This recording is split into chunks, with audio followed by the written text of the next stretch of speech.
what you want to look for when you're buying a rotary machine. Now, rotary machines are kind of the new thing now, and there's been a lot of changes being made to rotary machines, a lot of new cool things being added. And people might think that coil machines were the only machines around for a while, or that they were the first tattoo machines that were made. In reality, the first tattoo machine that was made was actually a rotary style tattoo machine. So rotaries have been around for a really long time. The trend has been to use coil machines, and then now it is kind of turned into newer rotary machines that are being used, because there's a lot of new things that are coming out for rotaries that are making tattooing a lot easier to do. So rotaries are kind of the in thing right now, and you can see there's different styles and different types. Now, the reason why these are called rotary machines is, and what makes them different from coil machines, is that a coil machine runs off of these two coils right here, thus being called coil machines. And what happens is, with the electricity, this turns off and on, and that pulls down the armature bar. Well, in the case of rotary machines, you have a motor that spins around your armature bar nipple like this.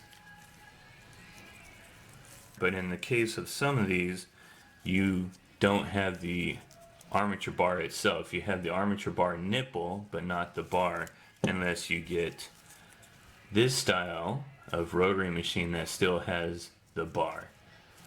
But it's used differently. You can see there is this attachment on the front of the armature bar here to give it its different length when it's running. You can put different sizes of these on there to have it run differently. So it still uses an armature bar, but it's using it in a different way.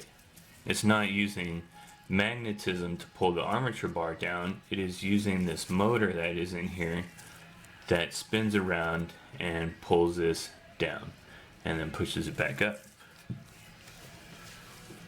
And the way that's done is from the use of this motor, which spins this little piece around, which moves your needle up and down. Rotaries have their advantages and their disadvantages. With a coil machine, one of the advantages is that if something breaks while I'm doing a tattoo, let's say the spring breaks or a wire breaks for whatever reason, or something goes wrong, I can always fix this in my garage. Set it aside and I can fix this. And with a rotary machine, that's a little more difficult. If you don't have that little motor in there that's for this rotary machine, and this thing breaks on you, then I'm just out of luck and I can't do anything about it. Or if a part breaks on this, I'm going to have to order a new part and get some spare parts for these.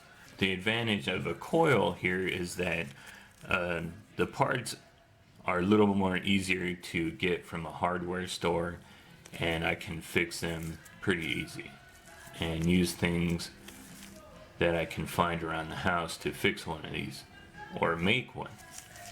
And a rotary is a little more technical. There's some parts in here that you can't just run down the hardware store and get.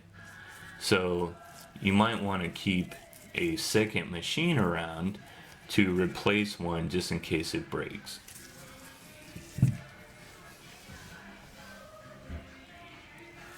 Now, an advantage of a rotary, which you can see on this Swash Drive Generation 8 knockoff, is that you can adjust the machine while you're tattooing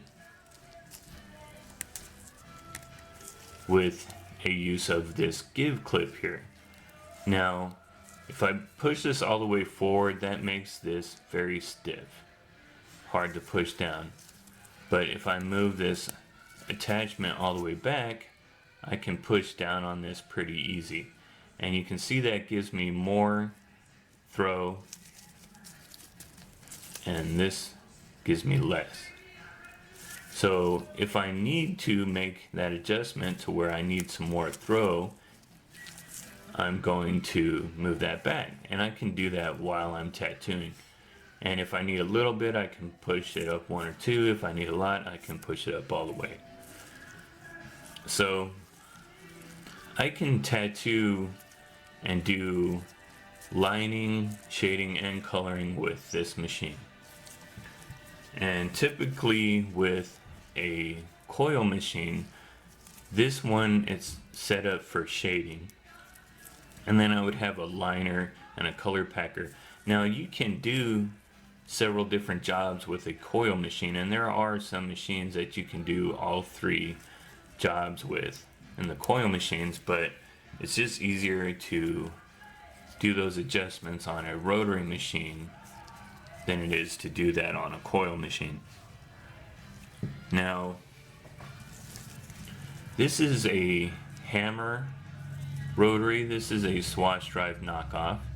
Now, the way this works is your motor actually goes up and spins around up here, but this motion up here spinning around causes this to go up and down. So you have that type of rotary machine. Now this rotary machine, your motor goes sideways and it just spins around, causing your needle to go up and down. Now when your needle goes up and down, you get this circular motion and your needle moves from side to side. So they try to make these so that your needle doesn't travel very far from side to side. And just like the camshaft on your truck, you can see this side's wider than this side over here. And the reason for that is you will get this unequal balance as your needle travels. It'll speed up as it's going down, and it'll take a little more to make it go up. So you'll have fast, slow, fast, slow. And you don't want that. You want a real smooth motion. So what they do is they put this little counterbalance on here so that where your machine would slow down, the weight will speed it back up, giving you an equal motion. And they do the same thing on your truck. If you don't know anything about truck or engine parts, they do that on your truck so that you don't get slow and fast when you're driving. You get a nice steady motion there.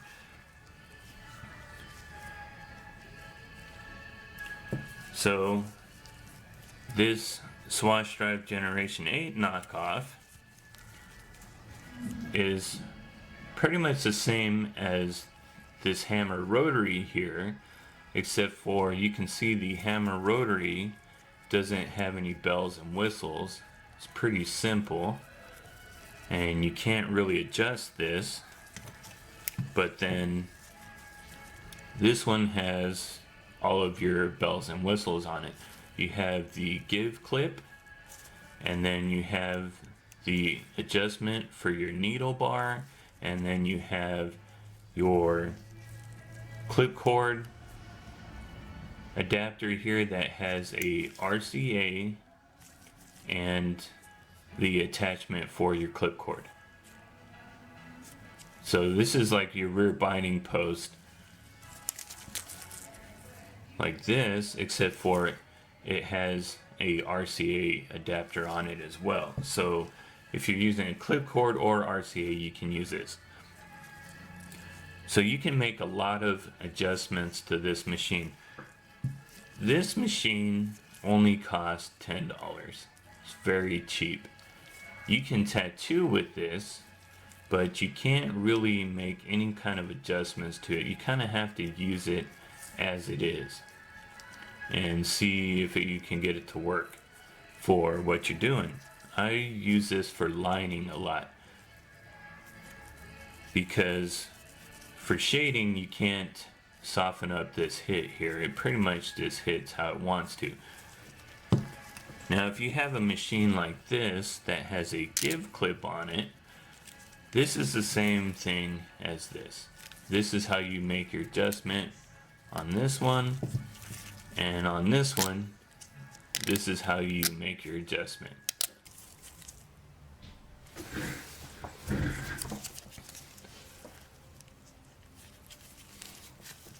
So on this one, you can adjust your give clip by moving this forward or back. This is your swatch drive whip, and you can see your motor is on the bottom like this, and it spins around, but it is attached up here to this piece that travels up and down. It's just like this one, where the motor's on the bottom, but it is attached to this armature bar on top. Yeah, babe. So when you're buying a rotary machine, you want to look for one that you can adjust to do what you want it to do, or adjust to how you tattoo. Now, you can't really do that with this one. This is a little $10 machine, and yes, you can tattoo with it, but it's pretty cheap.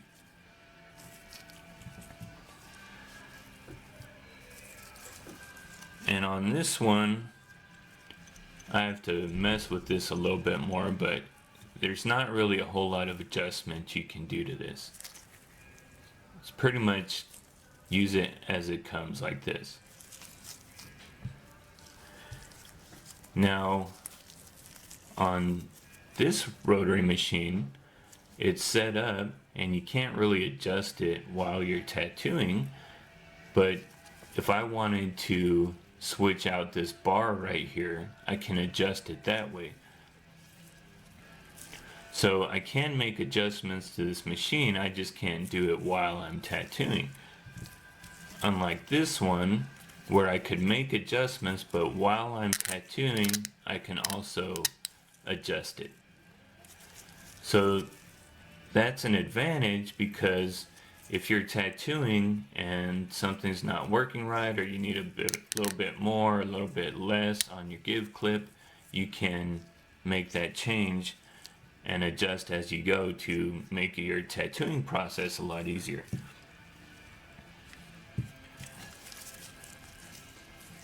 And then as you move up, you know, you have your adjustment, but you also have your little bells and whistles here, your little extras that you can get too, that will just make your life a little bit easier while you're tattooing.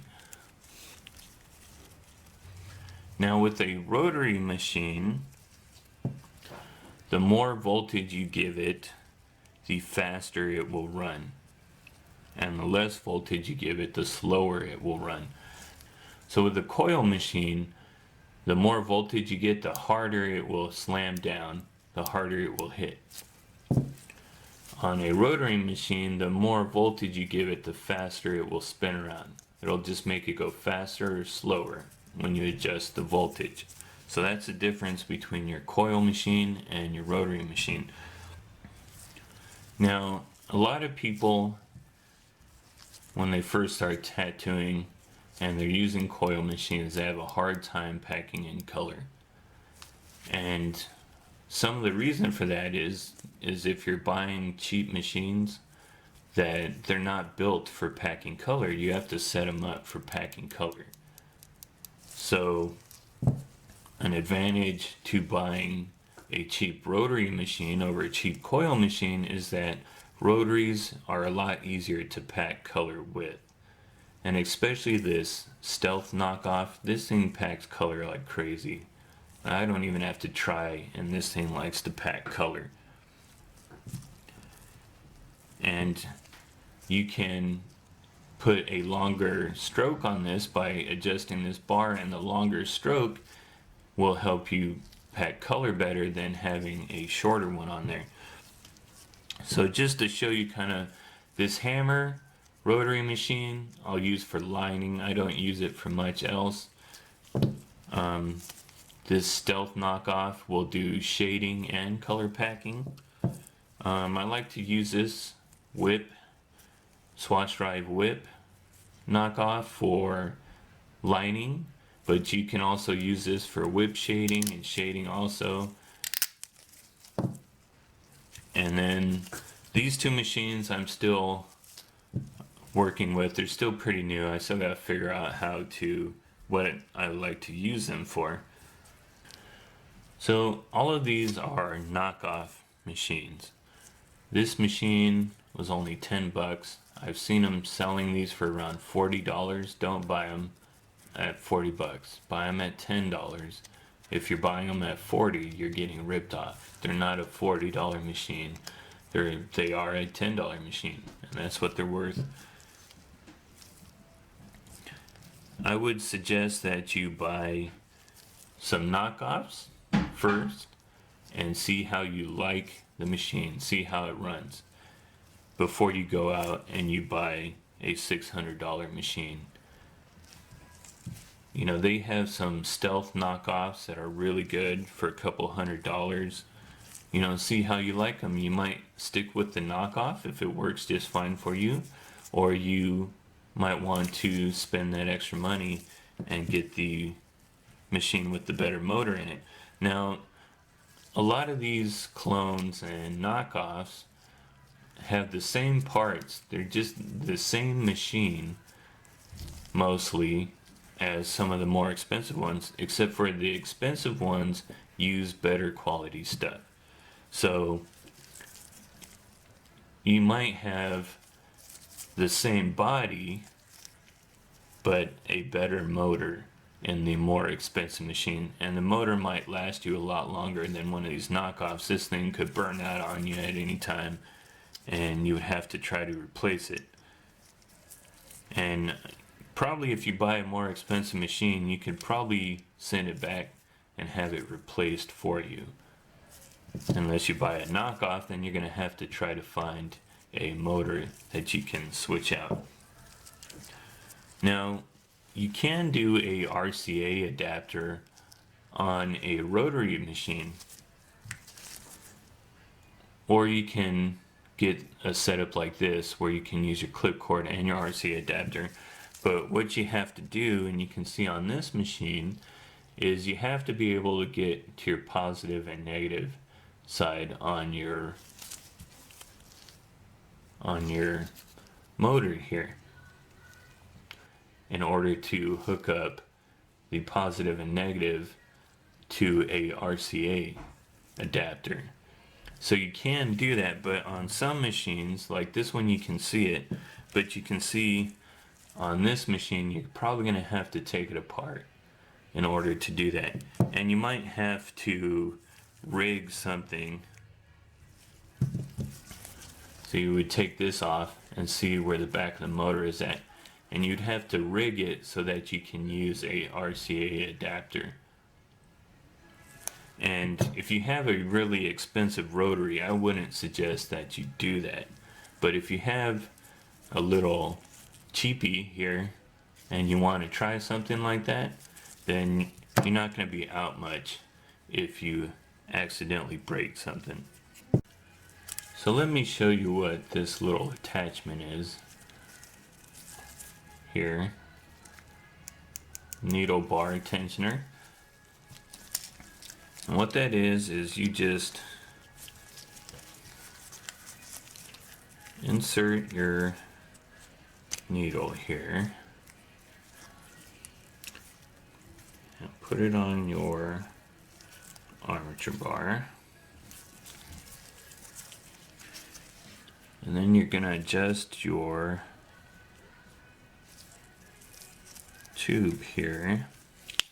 Now what this does is this puts tension on your needle, on the needle bar, and that replaces the rubber bands.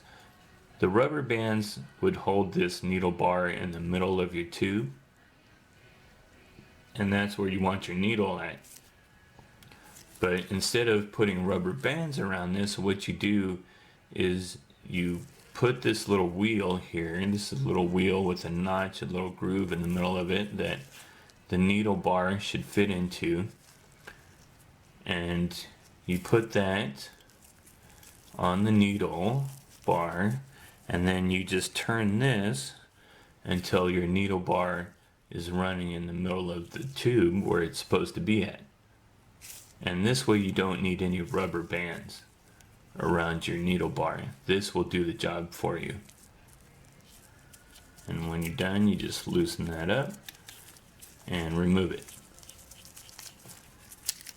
So you don't have to mess with rubber bands if you have that attachment on your machine. So you can see on this machine you have your Rca adapter, which you could plug in an RCA, but you also have this clip cord attachment here where your clip cord goes into there and then it just sits in here. And you can see a lot of these rotaries have this where the clip cord will actually just sit in that while you're tattooing. So you can use a RCA or a clip cord with this, and your rotaries will have that kind of attachment on them, or they will have the post like this, like you would have on a coil machine that you can attach your clip cord to. But some of them, like this one here, your clip cord just will go into the body of the machine there, and that's how you hook it up. So I hope you enjoyed this video. You can like it. You can also visit me and other tattoo artists on Facebook at Jaunty Artist Tattoo Club, and you can visit the website www.jauntyartist.webnode.com.